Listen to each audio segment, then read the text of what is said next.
नमस्कार दोस्तों, स्वागत है आपका हमारे YouTube चैनल अनकही सी बातें पर। मैं आपको सुना रही हूँ धर्मवीर भारती जी द्वारा लिखी कहानी गुनाहों का देवता। एक गमकदे की शाम, मन उदास, तबीयत उचटी सी, सितारों की रोशनी फीकी लग रही थी। मार्च की शुरुआत थी और फिर भी जाने शाम इतनी गर्म थी या सुधा को ही इतनी बेचैनी लग रही थी। पहले वह जाकर सामने के लॉन में बैठी, लेकिन सामने के मौलसिरी के पेड़ में छोटी छोटी गौरैयों ने मिलकर इतनी जोर से चहचहाना शुरू किया कि उसकी तबीयत घबरा उठी। वह इस वक्त एकांत चाहती थी और सबसे बढ़कर सन्नाटा चाहती थी, जहाँ कोई ना बोले, कोई बात न करे, सभी खामोशी में डूबे हुए हो। वह उठकर टहलने लगी और जब लगा कि पैरों में ताकत ही नहीं रही तो फिर लेट गई हरी हरी घास पर। मंगलवार की शाम थी और अभी तक पापा नहीं आए थे। आना तो दूर, पापा या चंदर के हाथ के एक पुर्जे के लिए तरस गई थी। किसी ने यह भी नहीं लिखा कि वे लोग कहाँ रह गए हैं या कब तक आएंगे। किसी को भी सुधा का ख्याल नहीं। शनिवार या इतवार को तो वह हर रोज खाना खाते वक्त रोई। चाय पीना तो उसने उसी दिन से छोड़ दिया था और सोमवार को सुबह पापा नहीं आए तो वह इतना फूट फूट कर रोई कि महाराजिन को सिंगती हुई।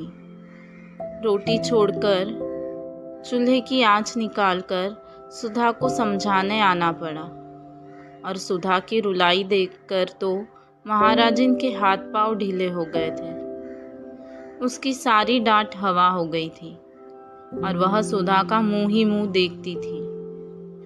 कल से कॉलेज भी नहीं गई थी और दोनों दिन इंतज़ार करती रही कि कहीं दोपहर को पापा ना आ जाए। केसु से भी 2 दिन से मुलाकात नहीं हुई थी, लेकिन मंगल को दोपहर तक जब कोई खबर न आई तो उसकी घबराहट बेकाबू हो गई। इस वक्त उसने विसरिया से कोई भी बात नहीं की। आधा घंटा पढ़ने के बाद उसने कहा कि उसके सिर में दर्द हो रहा है और उसके बाद खूब रोई। उसके बाद उठी, चाय पी, मुंह हाथ धोया और सामने के लॉन में टहलने लगी और फिर लेट गई हरी हरी घास पर। बड़ी ही उदास शाम थी और क्षितिज की लाली के होठ भी स्याही पड़ गए थे। बादल सांस रोके पड़े थे और खामोश सितारे टिमटिमा रहे थे। बगुलों की धुंधली धुंधली कतारें पर मारती हुई गुजर रही थी। सुधा ने एक लंबी सांस लेकर सोचा कि अगर वह चिड़िया होती तो एक क्षण में उड़कर जहाँ चाहती वहाँ की खबर ले आती। पापा इस वक्त घूमने गए होंगे। चंदर अपने दोस्तों की टोली में बैठा रंगरेलिया कर रहा होगा। वहाँ भी दोस्त बना ही लिए होंगे उसने। बड़ा बातूनी है चंदर और बड़ा मीठे स्वभाव का। आज तक किसी से सुधा ने उसकी बुराई नहीं सुनी। सभी उसको प्यार करते थे, यहाँ तक कि महाराजिन जो सुधा को हमेशा डांटती रहती थी, चंदर का हमेशा पक्ष लेती थी और सुधा हर एक से पूछ लेती थी कि चंदर के बारे में उसकी क्या राय है। लेकिन सब लोग जितनी चंदर की तारीफ करते वह उतना अच्छा उसे नहीं समझती थी। आदमी की परख तब होती है जब दिन रात बरते। चंदर उसका ऊन कभी नहीं लाकर देता था। बादामी रंग का रेशम मंगाओ तो केसरिया रंग का ला देता था। इतने नक्शे बनाता रहता था और सुधा ने हमेशा उससे कहा कि मेजपोश की कोई डिज़ाइन बना दो, तो उसने कभी नहीं बनाई। एक बार सुधा ने बहुत अच्छी वायल कानपुर से मंगवाई थी और चंदर ने कहा, लाओ, यह बहुत अच्छी है, इस पर हम किनारे की डिज़ाइन बना देंगे। और उसके बाद उसने उसमें तमाम पान जैसे जाने क्या बना दिया। और जब सुधा ने पूछा, यह क्या है, तो बोला, लंका का नक्शा है। जब सुधा बिगड़ी तो बोला, लड़कियों के हृदय में रावण से मेघनाथ तक करोड़ों राक्षसों का वास होता है, इसलिए उनकी पोशाक में लंका का नक्शा ज्यादा सुशोभित होता है। मारे गुस्से के सुधा ने वह धोती अपनी मालिन को दे डाली थी। यह सब बातें तो किसी को मालूम नहीं। उनके सामने तो जरा सा कपूर साहब हंस दिए, 4 मजाक की बातें कर दी, छोटे मोटे उनके काम कर दिए, मीठी बातें कर ली और सब समझे कपूर साहब तो बिल्कुल गुलाब के फूल है। लेकिन कपूर साहब एक तीखे कांटे हैं जो दिन रात सुधा के मन में चुभते रहते हैं। यह तो दुनिया को नहीं मालूम। दुनिया क्या जाने कि सुधा कितनी परेशान रहती है चंदर की आदतों से। अगर दुनिया को मालूम हो जाए तो कोई चंदर की जरा भी तारीफ न करे, सब सुधा को ही ज्यादा अच्छा कहे। लेकिन सुधा कभी किसी से कुछ नहीं कहती, मगर आज उसका मन हो रहा था कि किसी से चंदर की जी भरकर बुराई कर ले तो उसका मन बहुत हल्का हो जाए। चलो बिटिया रानी, तई खाए लो, फिर भीतर लेटो, अभिहिन लेटे का बखत नहीं आवा। सहसा महाराजिन ने आकर सुधा की स्वप्न श्रृंखला तोड़ते हुए कहा, अब हम नहीं खाएंगे, भूख नहीं। सुधा ने अपने सुनहले सपनों में ही डूबी हुई बेहोश आवाज में जवाब दिया, खाओ ले बिटिया, खाए पिए छोड़े से कसम काम चली, आओ उठो। महाराजिन ने बड़े दुलार से कहा। सुधा पीछा छूटने की कोई आशा न देखकर उठ गई और चल दी खाने। कोर उठाते ही उसकी आंख में आंसू छलक आए, लेकिन अपने को रोक लिया उसने। दूसरों के सामने अपने को बहुत शांत रखना आता था उसे। 2 कोर खाने के बाद वह महाराजिन से बोली, आज कोई चिट्ठी तो नहीं आई? नहीं बिटिया, आज तो दिन भर घरे में रहियो। महाराजिन ने पराठे उलटते हुए जवाब दिया। काहे बिटिया, बाबूजी कुछो नाही लिखिन तो छोटे बाबू तो लिख देते। अरे महाराजिन, यही तो हमारी जान का रोना है। हम चाहे रो रो कर मर जाए, मगर ना पापा को ख्याल ना पापा के शिष्य को। और चंदर तो ऐसे खराब है कि हम क्या करें। ऐसे स्वार्थी हैं, अपने मतलब के की बस। सुबह शाम आए और हम या पापा न मिले तो आफत ढा देंगे। बहुत घूमने लगी हो तुम, बहुत बाहर कदम निकल गया है तुम्हारा। और सच पूछो तो चंदर की वजह से हमने सब जगह आना जाना बंद कर दिया, और खुद है कि आज लखनऊ, कल कलकत्ता, और एक चिट्ठी भेजने तक का वक्त नहीं मिलता। अभी हम ऐसा करते तो हमारी जान नोच खाते। और पापा को देखो, उनके दुलारे उनके साथ है तो बस, और किसी की फिक्र ही नहीं। अब तुम महाराजिन, चंदर को तो कभी कुछ चाय वाय बना के मत देना। काहे बिटिया, काहे कोसत हो? कैसा चांद से तो है छोटे बाबू, और कैसा हंस के बातें करत है। माई का जाने कैसे हियाव पड़ा कि उन्हें अलग के दीहिस। बेचारा होटल में जाने कैसे रोटी खात होई। उन्हें हियई बुलाए लेव तो अपने हाथ की खिलाई के 2 महीना माँ मोटा के दई। हमें तो से ज्यादा उसकी ममता लगत है। बीबी जी, बाहर एक मैम पूछते हैं, यहाँ कौनो डॉक्टर रहत है? हम कहा नाही, या तो बाबूजी रहत है, तो कहत है नहीं, यही मकान आए। मालिन ने सहसा आकर बहुत स्वतंत्र स्वरों में कहा। बैठाओ उन्हें, हम आते हैं, सुधा ने कहा और जल्दी जल्दी खाना शुरू किया और जल्दी जल्दी खत्म कर दिया। बाहर जाकर उसने देखा तो नील कांटे के झाड़ से टिकी हुई एक बाईसाइकिल रखी थी और एक ईसाई लड़की लॉन पर टहल रही है। होगी करीब 24-25 बरस की, लेकिन बहुत अच्छी लग रही थी। कहिए, आप किसे पूछ रही है? सुधा ने अंग्रेजी में पूछा। मैं डॉक्टर शुक्ला से मिलने आई हूँ, उसने शुद्ध हिंदुस्तानी में कहा। वे तो बाहर गए हैं और कब आएंगे कुछ पता नहीं। कोई खास काम है आपको? सुधा ने पूछा। नहीं, यूं ही मिलने आ गई। आप उनकी लड़की है? उसने साइकिल उठाते हुए कहा। जी हाँ, लेकिन अपना नाम तो बताती जाइए। मेरा नाम कोई महत्वपूर्ण नहीं, मैं उनसे मिल लूंगी। और हाँ, आप उसे जानती हैं, मिस्टर कपूर को? हाँ, आप पमी हैं, मिस डिक्रूज। सुधा को एकदम ख्याल आ गया। आइए आइए, हम आपको ऐसे नहीं जाने देंगे। चलिए बैठिए। सुधा ने बड़ी बेतकल्लुफी से उसकी साइकिल पकड़ ली। अच्छा चलो, कहकर पमी जाकर ड्राइंग रूम में बैठ गई। मिस्टर कपूर रहते कहाँ है? पमी ने बैठने से पहले पूछा। रहते तो वे चौक में हैं, लेकिन आजकल तो वे भी पापा के साथ बाहर गए हैं। वे तो आपकी एक दिन बहुत तारीफ कर रहे थे, बहुत तारीफ।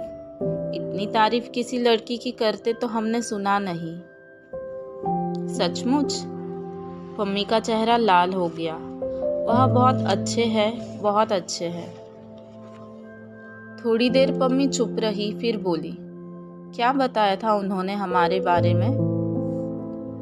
ओह, तमाम। एक दिन शाम को तो हम लोग आप ही के बारे में बातें करते रहे। आपके भाई के बारे में बताते रहे, फिर आपके काम के बारे में बताया कि आप कितना तेज टाइप करती है। फिर आपकी रुचियों के बारे में बताया कि आपको साहित्य से बहुत शौक नहीं है और आप शादी से बेहद नफरत करती है और आप ज़्यादा मिलती जुलती नहीं, बाहर आती जाती नहीं। और मिस डिक्रूज, ना, आप पमी कहिए मुझे। हाँ तो मिस पमी, शायद इसलिए आप उसे इतनी अच्छी लगी कि आप कहीं आती जाती नहीं। वह लड़कियों का आना जाना और आज़ादी बहुत नापसंद करता है। सुधा बोली। नहीं, वह ठीक सोचता है, पमी बोली। मैं शादी और तलाक के बाद इसी नतीजे पर पहुंची हूँ कि 14 बरस से 34 बरस तक लड़कियों को बहुत शासन में रखना चाहिए। मम्मी ने गंभीरता से कहा।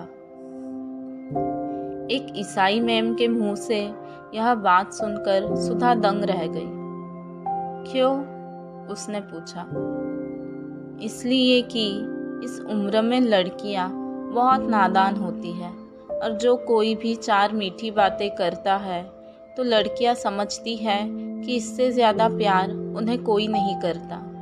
और इस उम्र में जो कोई भी ऐरा गहरा उनके संसर्ग में आ जाता है उसे वे प्यार का देवता समझने लगती है और नतीजा यह होता है कि वे ऐसे जाल में फंस जाती है कि ज़िंदगी भर उससे छुटकारा नहीं मिलता। मेरा तो यह विचार है कि या तो लड़कियां 34 बरस के बाद शादियां करे जब वे अच्छा बुरा समझने के लायक हो जाए। नहीं तो मुझे तो हिंदुओं का कायदा सबसे ज़्यादा पसंद आता है कि 14 वर्ष के पहले ही लड़की की शादी कर दी जाए और उसके बाद उसका संसर्ग उसी आदमी से रहे जिससे उसे ज़िंदगी भर निभा करना है और अपने विकास क्रम से दोनों ही एक दूसरे को समझते चले। लेकिन यह तो सबसे भद्दा तरीका है कि 14 और 34 बरस के बीच में लड़की की शादी हो या उसे आज़ादी दी जाए। मैंने तो स्वयं अपने ऊपर बंधन बांध लिए थे। तुम्हारी तो शादी अभी नहीं हुई। नहीं, बहुत ठीक। तुम 34 बरस के पहले शादी मत करना। अच्छा हाँ, और क्या बताया चंदर ने मेरे बारे में? और तो कुछ खास नहीं। हाँ, यह कह रहा था आपको चाय और सिगरेट बहुत अच्छी लगती है। ओहो, देखिए मैं भूल ही गई। लीजिए सिगरेट मंगवाती हूँ। और सुधा ने घंटी बजाई। रहने दीजिए, मैं सिगरेट छोड़ रही हूँ। क्यों? इसलिए कि कपूर को अच्छा नहीं लगता और अब वह मेरा दोस्त बन गया है और दोस्ती में एक दूसरे से निभा ही करना पड़ता है। उसने आपसे यह नहीं बताया कि मैंने उसे दोस्त मान लिया है? पम्मी ने पूछा। जी हाँ, बताया था। अच्छा तो चाय लीजिए। हाँ हाँ, चाय मंगवा लीजिए। आपका कपूर से क्या संबंध है? पम्मी ने पूछा। कुछ नहीं, मुझसे भला क्या संबंध होगा उनका?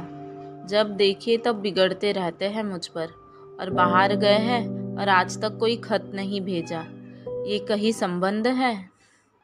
नहीं, मेरा मतलब आप उनसे घनिष्ठ है? हाँ, कभी वह छिपाते तो नहीं मुझसे कुछ। क्यों? तब तो ठीक है, सच्चे दिल के आदमी मालूम पड़ते हैं। आप तो यह बता सकती है कि उन्हें क्या क्या चीज़ें पसंद हैं। हाँ, उन्हें कविता पसंद है।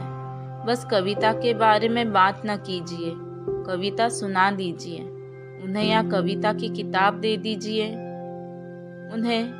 और उनको सुबह घूमना पसंद है, रात को गंगा जी की सैर करना पसंद है, सिनेमा तो बेहद पसंद है, और क्या, चाय की पत्ती का हलवा पसंद है। यह क्या होता है? मेरा मतलब बिना दूध की चाय उन्हें पसंद है। अच्छा अच्छा, देखिए आप सोचेगी कि मैं इस तरह से मिस्टर कपूर के बारे में पूछ रही हूँ जैसे मैं कोई जासूस हो, लेकिन असल बात मैं आपको बता दूँ, मैं पिछले 2-3 साल से अकेली रहती रही, किसी से भी नहीं मिलती जुलती थी। उस दिन मिस्टर कपूर गए तो पता नहीं क्यों मुझ पर प्रभाव पड़ा। उनको देखकर ऐसा लगा कि यह आदमी है जिसमें दिल की सच्चाई है, जो आदमियों में बिल्कुल नहीं होती। तभी मैंने सोचा इनसे दोस्ती कर लूं, लेकिन चूंकि एक बार दोस्ती करके विवाह और विवाह के बाद अलगाव मैं भोग चुकी हूँ, इसलिए इनके बारे में पूरी जांच पड़ताल कर लेना चाहती हूँ। लेकिन दोस्त तो अब बना ही चुकी हूँ। चाय आ गई थी और पम्मी ने सुधा के प्याले में चाय डाली। ना, मैं तो अभी खाना खा चुकी हूँ, सुधा बोली। पम्मी ने 2-3 चुस्कियों के बाद कहा, आपके बारे में चंदर ने मुझसे कहा था। कहा होगा, सुधा मुंह बिगाड़ कर बोली। मेरी बुराई कर रहे होगे, और क्या। पम्मी चाय के प्याले से उठते हुए धुएं को देखती हुई अपने ही ख्याल में डूबी थी। थोड़ी देर बाद बोली, मेरा अनुमान गलत नहीं होता। मैंने कपूर को देखते ही समझ लिया था कि यही मेरे लिए उपयुक्त मित्र है।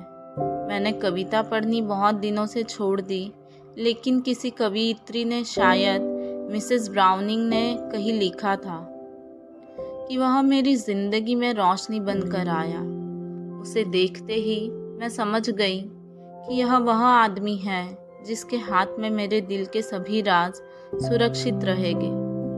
वह खेल नहीं करेगा और प्यार भी नहीं करेगा।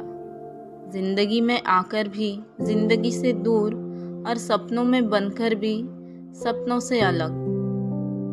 यह बात कपूर पर बहुत लागू होती है। माफ करना मिस सुधा, मैं आपसे इसलिए कह रही हूँ कि आप इनकी घनिष्ठ हैं और आप उन्हें बतला देगी कि मेरा क्या ख्याल है उनके बारे में। अच्छा, अब मैं चलूँगी। बैठिए ना, सुधा बोली। नहीं, मेरा भाई अकेला खाने के लिए इंतजार कर रहा होगा, उठते हुए पम्मी ने कहा। आप बहुत अच्छी है। इस वक्त आप आई तो मैं थोड़ी सी चिंता भूल गई, वरना मैं 3 दिन से उदास थी। बैठिए, कुछ और चंदर के बारे में बताइए ना। अब नहीं, वह अपने ढंग का अकेला आदमी है, यह मैं कह सकती हूँ। ओह, तुम्हारी आंखें बड़ी सुंदर है, देखूं? और छोटे बच्चे की तरह उसके मुंह को हथेलियों से ऊपर उठाकर पम्मी ने कहा, बहुत सुंदर आंखें हैं। माफ करना, मैं कपूर से भी इतनी ही बेतकल्लुफ हूँ। सुधा झेप गई, उसने आंखें नीचे कर ली। पम्मी ने अपनी साइकिल उठाते हुए कहा, कपूर के साथ आप आइएगा। और आपने कहा था कपूर को कविता पसंद है। जी हाँ, गुड नाइट। जब पम्मी बंगले पर पहुंची तो उसकी साइकिल के कैरियर में अंग्रेजी कविता के 5-6 ग्रंथ बंधे थे। 8 बज चुके थे। सुधा जाकर अपने बिस्तर पर लेटकर पढ़ने लगी। अंग्रेजी कविता पढ़ रही थी। अंग्रेजी लड़कियां कितनी आज़ाद और स्वच्छंद होती होगी, जब पम्मी, जो ईसाई है, इतनी आज़ाद है। उसने सोचा, और पम्मी कितनी अच्छी है। उसकी बेतकल्लुफी में भोलापन तो नहीं है, पर सरलता बेहद है। बड़ा साफ दिल है, कुछ छुपाना नहीं जानती। और सुधा से सिर्फ 5-6 साल बड़ी है, लेकिन सुधा उसके सामने बच्ची लगती है। कितना जानती है पम्मी, और कितनी अच्छी समझ है उसकी।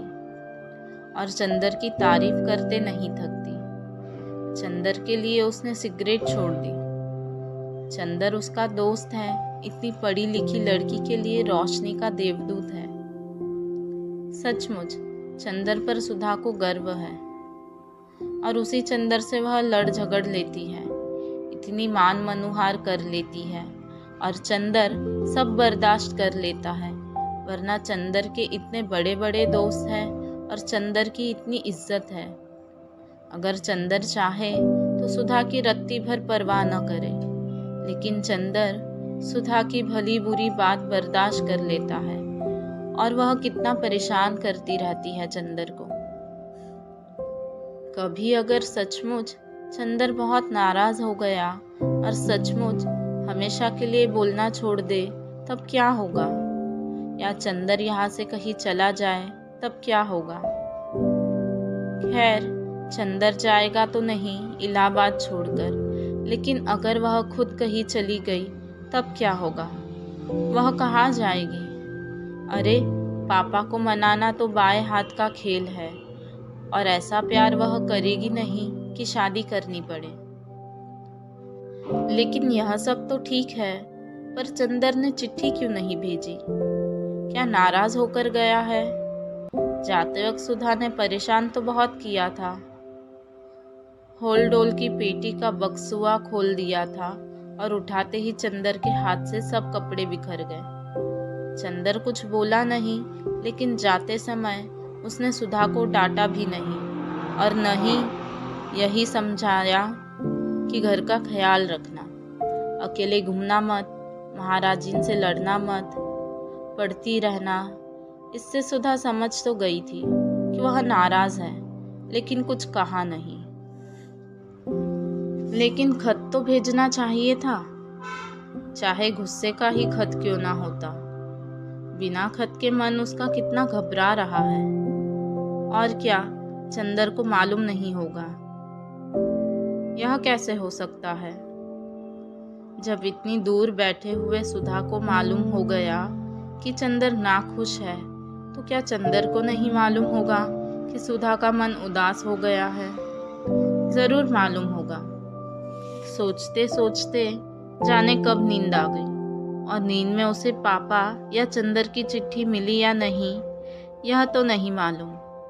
लेकिन इतना जरूर है कि जैसे यह सारी सृष्टि एक बूंद से बनी और एक बूंद में समा गई, उसी तरह सुधा की यह भादों की घटाओं जैसी फैली हुई बेचैनी और गीली उदासी एक चंदर के ध्यान से उठी और उसी में समा गई। दोस्तों, आज की कहानी हम यहीं ख़त्म करते हैं। आपको ये कहानी कैसी लग रही है, हमें लाइक और कमेंट करके ज़रूर बताएं। मिलते हैं कहानी के अगले हिस्से में। तब तक अपना और अपने अपनों का ख्याल रखें।